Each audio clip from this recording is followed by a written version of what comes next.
Intenções da Santa Missa. Ação de graça pela cura de Norberto Fulbrigi, paz nos lares do mundo, pela família da Daud, pela família Delmona, pela saúde da Morgana, pelo emprego da Cristiane, proteção espiritual para Juliana, Ana Cláudia Borgatti.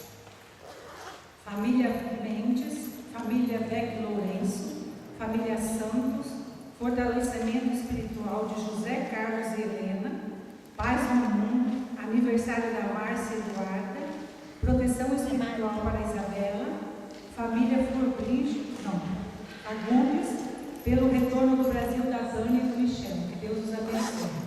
Amém. Falecidos, pela família Manfio, família Barcelos, família da Daut, família Delmona, Aparecida da Daut Delmona, João Bosco Nogueira, Paulo Sérgio, Pedro Orlando, João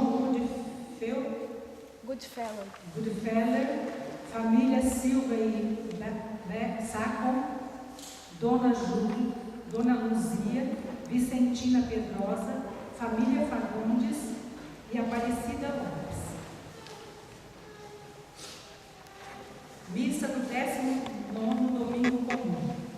Deus pronto e próximo para nos socorrer. A palavra da Escritura nos fortalece e nos faz ir em busca de um Deus misericordioso, que nos estende a mão. Nossa vida, travessia do mar, é cheia de desafios. Experimentamos medos, dúvidas, limitações, perseguições. Se não reconhecemos Jesus e não confiamos em Sua palavra, afundamos. Na companhia do Mestre, em sua barca, calmaria se faz em alto mar.